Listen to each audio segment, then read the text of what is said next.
On one hand, we have a Godzilla movie straight from Japan with a dramatic and serious story with a heavy focus on characters and Godzilla being a villain as well as a metaphor. On the other hand, we have a big budget American blockbuster with over-the-top action and a focus on monster fights and fun. Which do you choose? Both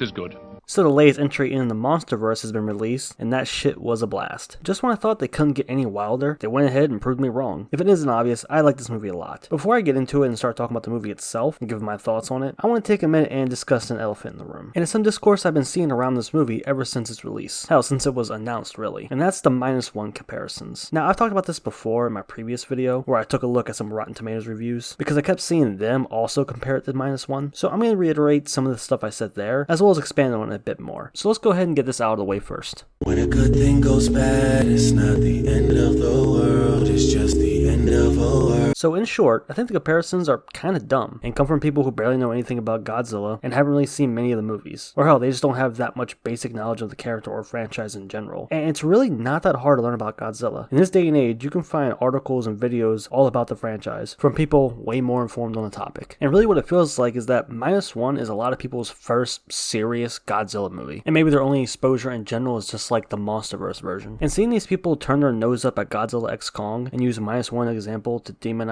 or put it down just comes across as really annoying and misinformed. And even to someone who has like basic knowledge or even like a casual viewer of the franchise like myself can see through these reviews and opinions and just roll their eyes at them. And let me explain why. Now keep in mind, what I'm about to tell you isn't that groundbreaking or brave. And it's been repeated by many others in comment sections, videos, and from many other fans. And it's the fact that Godzilla as a character is one of the most versatile characters in film history. Since 1954, he's been portrayed as a villain, a hero, an anti-hero, a force of nature, or hell, just neutral minding his own business until he's fucked with. He's been serious, he's been scary, he's been goofy, fun, and over the top. He's been a metaphor for nuclear wars, or hell, he's even just fought aliens. The lizard has literally done it all. So seeing these people point to Minus One and say, see, that's what Godzilla is all about. None of this goofy MonsterVerse fighting nonsense. It just makes me roll my eyes because it shows just how little they know about the series. And really their opinion just isn't worth that much. Because it might come as a shock to anyone who hasn't seen a Godzilla movie, or even the clips online, but Godzilla has been goofy long before the MonsterVerse started. And it's funny because these people tend to forget that there was literally a serious Godzilla movie in the MonsterVerse back in 2014. And there was also a pretty scary and very serious one in 2016. So the comparisons make no sense because these are two completely different type of Godzilla movies, going for two completely different styles and tones. Godzilla can literally be whatever the story or movie needs him to be. Now I think it's fine to prefer one over the other. That's not the issue. The issue is people using Minus One to put down Godzilla x Kong and say, see, that's how it's done. The Japanese know how to handle the character. He's gotta be serious. He's gotta be a metaphor. Despite the fact that a lot of the sillier and over-the-top Godzilla movies came from Japan,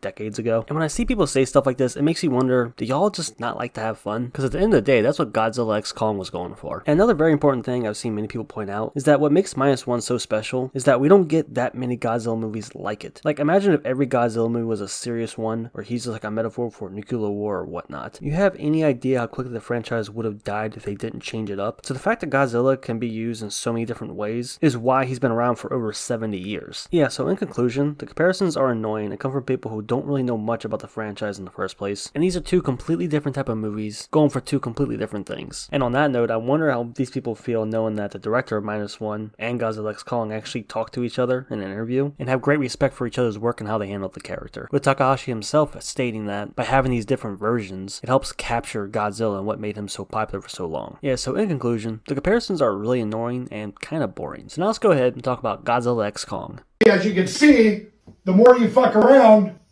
the more you're going to find out. So, like I already stated, this is the newest entry into the MonsterVerse. And this time, Kong and Godzilla must team up in order to beat this big new threat, the Scar King, who's a big red ape, who rules over his tribe with an iron fist and uses this crystal to control this ice lizard. Yeah, shit's getting pretty weird this time around. Adam Wingard is back to direct again. He also did Godzilla vs. Kong in 2021, which was also pretty damn awesome. And after that film, it left the door open for Hollow Earth to be explored, with having Godzilla above on the surface and Kong down below. So I was curious where they were going to take it, and I was pleasantly surprised with how much they added added, and just how bizarre things are starting to get. Not only in the action and spectacle sense, but just in the lore and how they're expanding it. And honestly, these movies just seem to be getting crazier and crazier, but it works surprisingly well. Now, I was really looking forward to this one, and I gotta say, personally, I wasn't disappointed. The whole idea of this movie is just to go bigger and crazier in just about every way. And this time around, the monsters are front and center, more so than it's ever been in the MonsterVerse. With the human characters' storyline still playing a role, but their screen time being downsized, and the monster screen time being increased. With Kong actually going on a whole journey by himself, where there are no human characters at all, which are my favorite parts of the movie. In an interview, Adam Wingard said that this was done intentionally. He wanted to put more focus on the monsters and really have them carry the movie and tell a story without using words, or having human characters explain what's happening. And I gotta say, they definitely nailed it. They got Kong's personality down packed here, from his mannerisms, his facial expressions, and his body language. He's definitely become a character without having to say a single word. And this goes for the other giant apes he interacts with too, including the Scar King, whom I'll talk about a little bit more later. But in all these scenes, you can tell what's happening without them saying anything. Same with Godzilla. Though he doesn't emote nearly as much as Kong, they're still able to give him some personality and still use facial and body language to convey how he feels. So, good job in that regard. But this is really Kong's movie. He goes on the biggest journey and is the main focus for most of it, which I think was a smart decision because the monsters are what people are here to see. And when it comes to the human characters, they're still here, but their storyline is much more straightforward this time around, and instead of having multiple groups of human characters doing stuff, it's just one small group. So it's not multiple groups of human characters doing different things, with monsters sprinkled in throughout. No, instead you basically have three storylines going on. One following Kong, another following the human characters, and then another following Godzilla. That's it. And when it all comes together, I gotta admit, the movie is a lot of fun. It's some of the wildest MonsterVerse actions we've gotten, and easily has the most amount of fight sequences. And that's really where this movie shines, in the pure action, chaos, and mayhem that happens when these giant monsters collide. It's very fun and over the top, and that's really what I came here for. The human character's story mainly serves to expand the lore of Hollow Earth, and they did it in a pretty interesting way, but it definitely takes a back seat, and really the characters just seem to be having a blast in this movie. It's a small group, and there's actually two comic relief characters this time around. Bernie from Godzilla vs. Kong is back, and a new one called Trapper. And from the moment they get on screen together, you can tell they were just having fun with it. And that's how this whole movie feels in general. So yeah, the writing for the human characters is pretty shallow. It feels cheesy at times, and it's not the best dialogue, but the movie doesn't really care. Adam Wingard said that the Showa era of Godzilla is his personal favorite, and that's mainly where he drew inspiration from when making this one. The last movie pushed it a bit, but this one goes even further. I want to talk a little bit about the new antagonist, Scar King. I think as a villain, he was just okay. I want to see a lot more of him, but he really doesn't show up until the second half of the movie. But his introduction scene in his first fight with Kong was really great. Again, they were able to convey what was happening without using words. They easily portrayed Scar King as being a total piece of shit and ruling over his people as an oppressive king. It was really a great scene and one of my favorites in the whole movie. So Scar King himself is pretty serviceable, his fights are pretty fun, and we get some decent lore about him, but I just wanted to see more of him. So just overall, he was alright. And the music wasn't that bad either. It's fun, loud, and at times a bit campy, but again, it fits pretty well. Now, if I had to complain about something, it would be that Godzilla has less screen time than Kong. Like I said earlier, this is really Kong's movie, so that might disappoint some people. Godzilla's in the movie, don't worry, but you mainly see him a few minutes at a time, then it cuts to either Kong or the human characters. And then it cuts back to Godzilla again for a few minutes doing something else. And that goes on until the final battle. So not really a big negative, but if you're looking for like Godzilla to be the main focus, you'll be disappointed. But don't worry, when he's on screen, he puts in work. Seriously, he takes out several titans and destroys a lot of stuff. Another small thing is that the scale of the monsters is mostly lost in the Hollow Earth, because you can't really get a sense of how big they are because they're not in cities or by landmarks that we can compare them to. So for these sections, they don't feel as big as they do when they're in cities. It's not a huge problem, and honestly I don't mind that much, but I still just wanted to mention it. Yeah, so overall, I enjoyed this movie. If you want some fun, over-the-top monster fights and action, then you'll definitely get it here. It really cranks it up and decides just to have fun with it. The human character storylines take a back seat, and the monsters have been given so much more screen time. And to me, that's a huge positive right there. Now my only question is, where to go next? They explored Hollow Earth more, which is exactly what I wanted after they introduced it in Godzilla vs. Kong. So maybe the next step would be a solo Godzilla movie, where instead of going deeper into Hollow Earth, they decided to point their attention upwards, towards the stars. You know, really just get nuts with it. Gonna get real weird with it.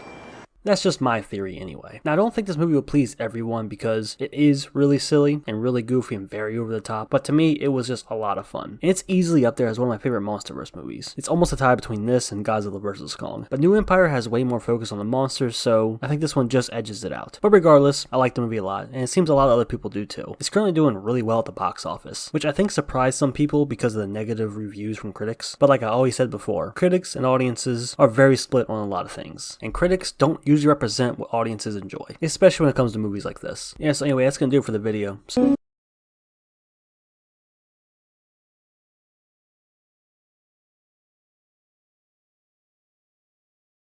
Let me tell you something. Let me tell you something. All right. Let me tell you something. Wait.